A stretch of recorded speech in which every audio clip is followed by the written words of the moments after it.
Un chauffeur qui ne sait pas préparer suffisamment avant de démarrer son véhicule pour son voyage sera en difficulté pour arriver à sa destination. C'est la même chose avec l'entrepreneuriat. Comme tout entrepreneur sérieux, avant de se lancer, doit savoir que se lançant est un voyage. Le lancement dans l'entrepreneuriat est un voyage vers des objectifs bien fixés. Et pour savoir comment procéder pour atteindre tes objectifs, tu dois mettre en place un projet. Aujourd'hui, c'est facile de dire dans quelle activité on veut se lancer.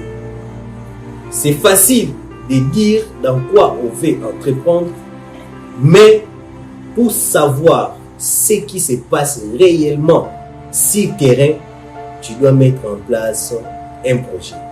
Partant de l'exemple que je vois beaucoup de gens mettre dans les réseaux sociaux pour encourager les gens dans l'entrepreneuriat, un exemple très motivant.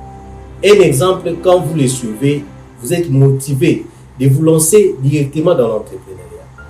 Quel est cet exemple? J'ai scrollé dans LinkedIn, j'ai vu une publication dans laquelle on a mis une image. Et cette image-là, cette personne qui l'a publiée, il a mis d'un côté iPhone, $1300. De l'autre côté, une vache, $1300. Et en bas, il écrit 2 ans plus tard.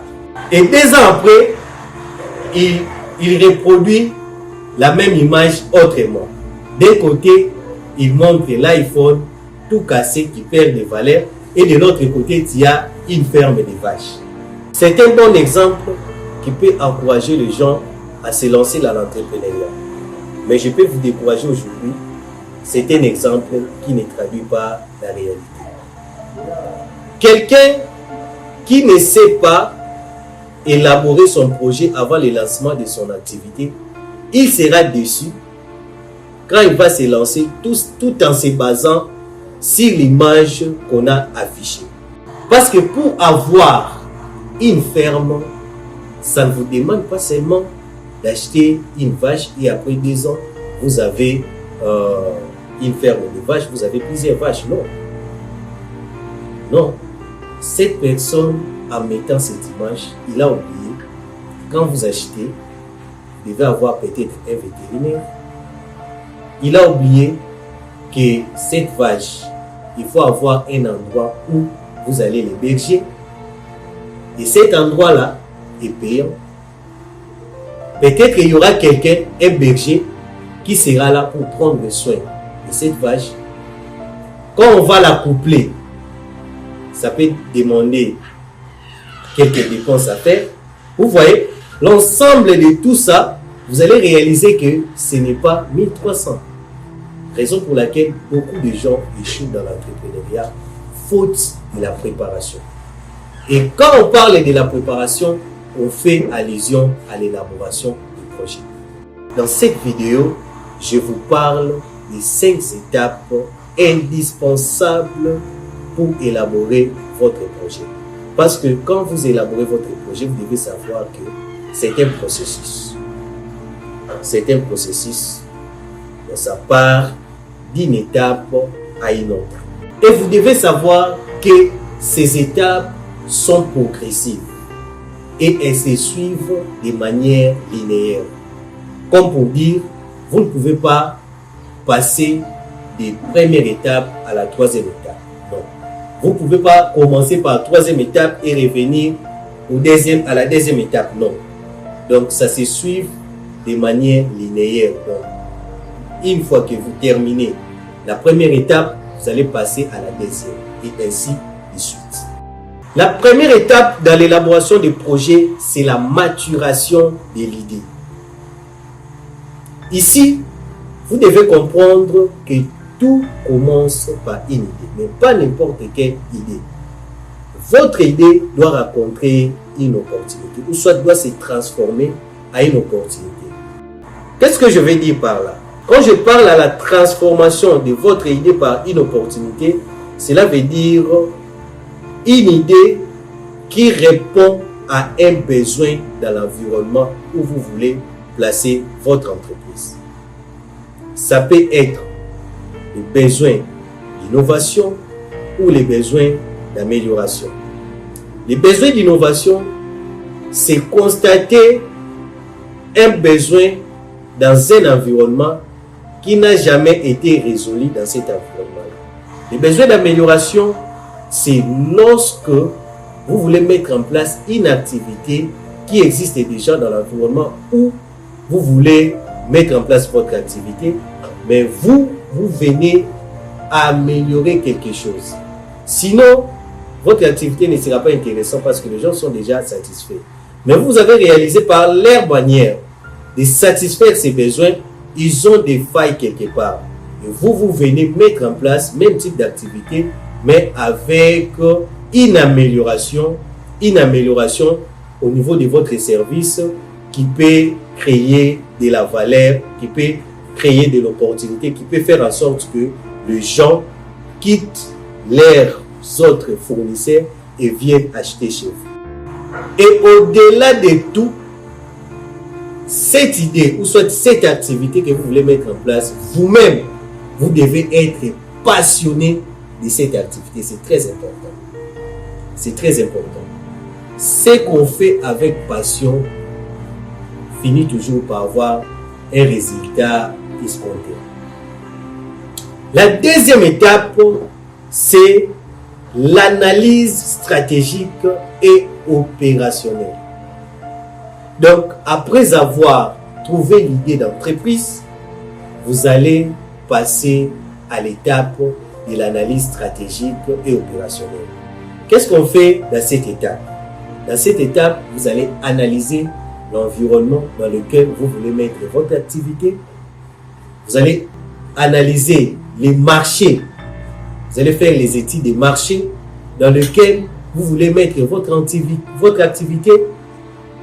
C'est dans cette étape d'analyse stratégique et opérationnelle que vous allez mettre en place des stratégies marketing qu'il faut pour attirer la clientèle.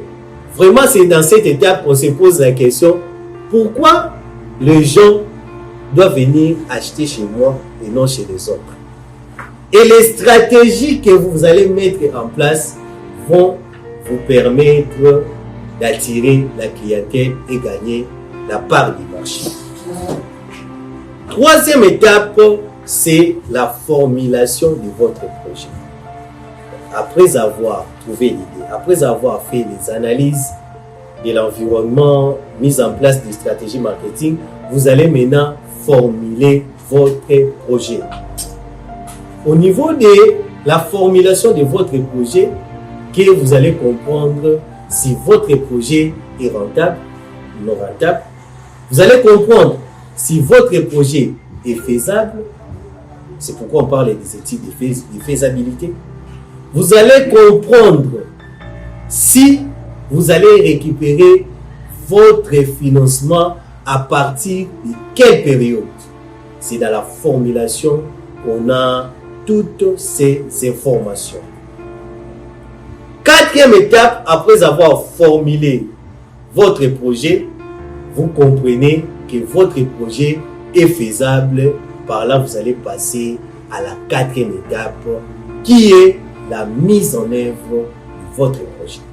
Ici, il y a un outil indispensable qu'on met en place pour suivre la mise en œuvre de toutes les activités, de toutes les tâches que vous allez mettre en place pendant le démarrage de votre activité ou soit le démarrage de votre entreprise. Cet outil, c'est ce que nous appelons dans notre jargon les chronogrammes des activités. C'est dans cette étape que vous allez faire les démarches administratives qu'il faut, quels sont les documents qu'il faut obtenir. C'est dans cette étape que vous allez commencer la construction. C'est dans cette étape que vous allez faire les recrutements et à la fin, vous allez démarrer l'activité proprement dite de votre entreprise. Cinquième étape, c'est l'évaluation. Elle intervient après la mise en œuvre de votre activité. Ici, il y a un outil indispensable qu'on utilise pour faire l'évaluation, c'est les tableaux de bord. Il y a d'autres éléments de la comptabilité qui peuvent vous permettre de bien faire le suivi, les tableaux d'exécution budgétaire, mais les tableaux de bord vous permettent de savoir comparer les prévisions et les réalisations. À la fin, vous aurez des écarts et vous saurez décider pour la suite. Nous sommes à la fin de notre vidéo. Posez-nous vos questions dans les commentaires et nous allons vous répondre avec plaisir. Ici, nous parlons de l'entrepreneuriat et de l'investissement tout en mettant beaucoup plus d'emphase sur les valeurs du royaume des cieux. Car notre objectif est de faire avancer l'agenda du royaume sur la terre. Et si vous aussi, vous voulez faire partie de cette belle aventure, abonnez-vous à cette chaîne et activez la cloche de notification pour bénéficier de nos programmes et de nos nombreuses vidéos qui vont vous donner les contenus nécessaires pour vous lancer dans l'entrepreneuriat et réussir vos investissements dans le Seigneur. À tout à l'heure.